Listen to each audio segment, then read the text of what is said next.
Okay, well, thank all of you for being here. We've been getting a lot of inquiries about the recent raises and what we're doing for recruiting. Excuse me.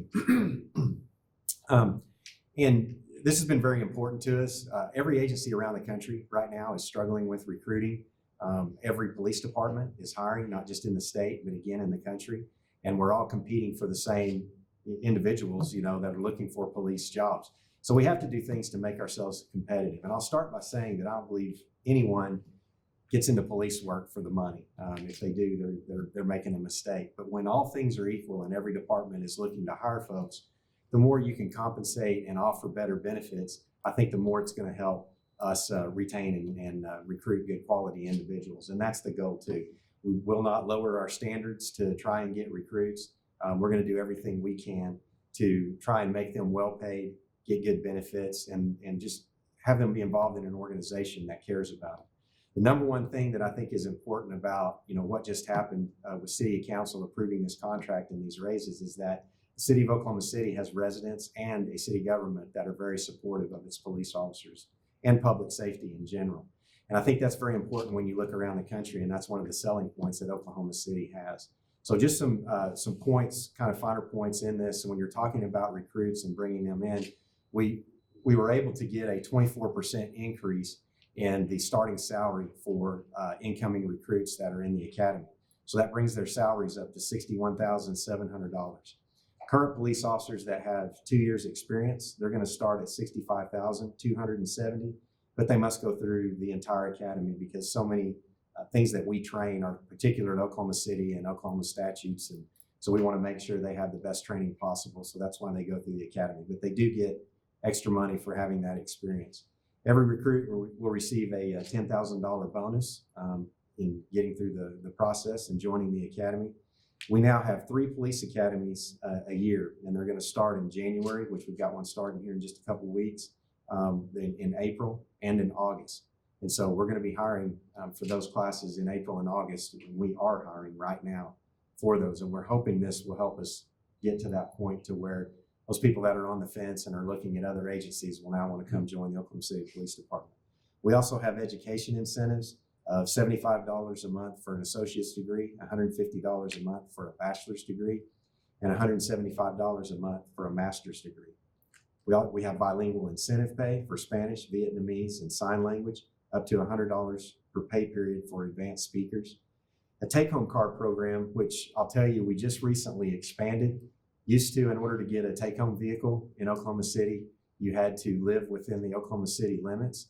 We've now expanded that, and anyone that lives within a 25-mile radius of headquarters where you're at right now will now be eligible for a take-home car.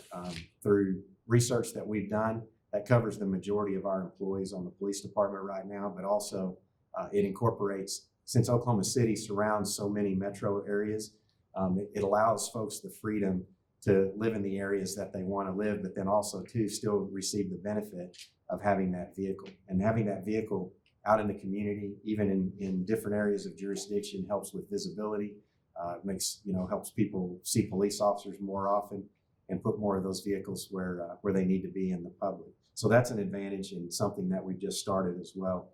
We're going to issue recruits the very best equipment. They don't have to buy anything, everything from their vests to the plate carriers, their firearms, every bit of equipment that they could possibly need to perform the job today, they're going to get. They don't have to buy anything themselves.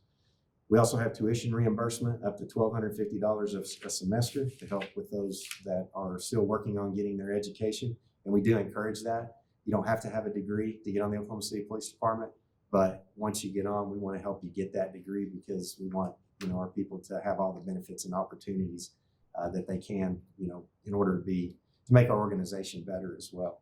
So that's a few things. Some of the basic requirements: you got to be 21 to 45 years of age, a U.S. citizen, and have at least a GED. And before I take any questions or anything, I'm going to let Major Balderrama just say a few words. He did a lot of research. He attended some training recently on issues with police recruiting. And he's largely responsible for us getting these packages together and driving that through. So I'll just let him say a few words because he's also over the recruiting unit as well. Thank you, Chief. Really quick, I'd like to thank really our mayor our city manager, assistant city manager, and all city council for helping us with this. We proposed this stuff about 6 months ago, and they were very supportive, and of course our citizens are supportive. And this is very important for us, and it should be important for our residents here because it's going to benefit all of us. We've done a lot of research. We try to be responsible with these bonuses and the amount of pay, and see what other agencies around the country are doing, because it is very competitive. And we want to make sure that we're paying our folks, our recruits, what they're worth, and we have to stay competitive in that market. And it's just what it takes. So a lot of thought went into this, and we believe it's going to make a huge boost in our recruiting. We did partner with Tyler Media, and we're going to start rolling out ads through the radio stations in English and Spanish. We also have several billboards we're going to have our ads on, and also we're going to wrap a couple of buses with Embark. Embark has partnered up with us. So we're trying to give this thing a huge recruiting campaign, a huge boost, and let everyone know that we're hiring. It's a wonderful profession. It's a very, very noble profession. If I had to start over tomorrow, I would sign right back up, knowing what I know now. So again, we've been working really hard on this, and we know it's the right thing, and it's simply what it takes. There's no magic bullet on how to recruit police officers. It's really a combination of a lot of things, and I think we have the right formula for that. So if you guys have any questions, please, we'd like to answer those. If I could just add one thing real quick too, when you talk about recruiting, oftentimes people look to me and they look to the members of our recruiting unit and say, what are you doing to recruit? And my answer back is always, we're doing everything we can, but it's not just an Oklahoma City Police issue. You know, we need the community's help, the community support, those within the community that are involved with law enforcement. We need everyone's help in doing this, and people who have families and friends that have talked about becoming police officers, they need that encouragement. And they need that, that support from their family members and from other members of the community. And people in our community want police officers that are representative of Oklahoma City, and that's what we want as well. So the more involvement we get from everyone, the more chances we have of success. And so with that, if anybody has any questions, we'll answer any we can. With the latest data that we have from you guys, 19% of sworn officers are people of color. Is there any emphasis in recruiting diversity? Always. We particularly target those areas that we tend to be less representative of, and try to recruit those individuals a little bit. I mean, as much as we can with everybody else. We're not just sitting back and waiting on people to come in, but we have a lot of programs within the police department too that allows us to target youth in those areas, such as our cadet program, our FACT program, some of the other programs that we have where we have our officers in schools, our SRO programs as well. So that's how we try to, target those areas that may be a little lacking in us normally, and those folks wanting to become police officers. And a lot of that too, for us, what we found is, again, and why it's so important, is that family support. We want people to be supportive when young people want to come and apply for this job. Are there any specific recruit-based instead of younger people-based things that you think will hit diversity? Anything on here maybe that you think would hit them? You're talking about anything specific? Yes. Well, our cadet program, number one, has really been successful in minorities, because we target those youth while they're in high school. We put them through that cadet program, and then we also help them obtain jobs, sometimes through the city and other areas, or just other locations. We follow them until they get to age 21. And those folks that want to be a police officer are getting hired. That cadet program has really been successful in that. And we're starting to see, it took a few years, to kind of get that process moving, but we're starting to see some success in that. Do you feel like there's a program for women as a minority as well that might bring them in?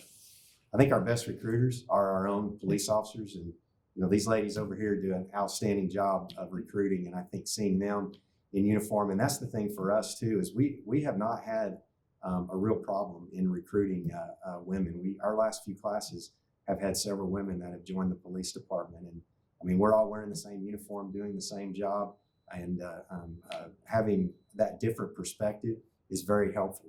So yeah, we do everything we can to recruit anyone. A couple of the city council members walked out during the vote on the agreement. One of them tweeted later that she didn't agree with it being passed. What would be your message to people who think the money should go somewhere else? Why is it so important that the money goes to this? Well, first of all, I think that's disappointing that, you know, anytime there's disagreement or anything, I don't think you should walk away from it. I think it's disappointing that that happened. But at the same time, you know, the message would be having a good quality police force. Everybody wants that. Everybody wants the same thing. I think we're all driving in the same direction. And so anytime, you know, you want to walk away from those discussions, it's not being productive. I mean, to me, we've made a lot of changes within this organization, not just to how we recruit, but how we operate as a police department. And we are more focused on the community now than I think we've ever been before, looking at alternative responses to mental health and not responding to calls that police officers don't need to be on. And the only way that we're going to make this department better is recruiting good quality individuals. And so this program that we're putting in place is the best way to do that. And I would hope, you know, everyone would be supportive of it. But I mean, everybody's entitled to their opinion, and that's okay. But I'm just thankful that the majority of the council did step up and vote to approve it. What would you say to like some individuals that may not feel that they're big enough in stature, they're not strong enough to be a police officer? I don't fit the bill of what a police officer needs to look like. What would you say to like encourage them? Because it's not a mold, is there? Oh, absolutely not. And you can just look around at the police officers that we have. We're all different sizes, different backgrounds, different cultures. That's what we want. That's what we want in the community, and we want people to see that. The best way that I can answer that is our training academy. It's 28 weeks long, and it covers a broad variety of things. And when those folks graduate the academy, even at that point, they're not out on their own. They're still riding with a veteran officer, with a field training officer. So if they think they're lacking in confidence or ability, it's because they haven't been through the process yet. And that process, once anyone goes through that, then they're ready to go. So I would encourage anyone. I mean, don't sell yourself short. And it's that way. It's not just police work. It's anything in life. If you have a goal or a challenge that you want to meet, the worst thing you can do is say, I can't do it. And instead, just you know, take that leap of faith and give it a shot. And I would hope anyone would try.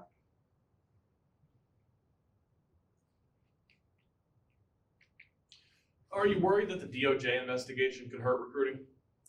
I don't know. It's so specifically focused on mental health. It's not what you've seen in other cities where they, you know, focus on use of force and other things like that.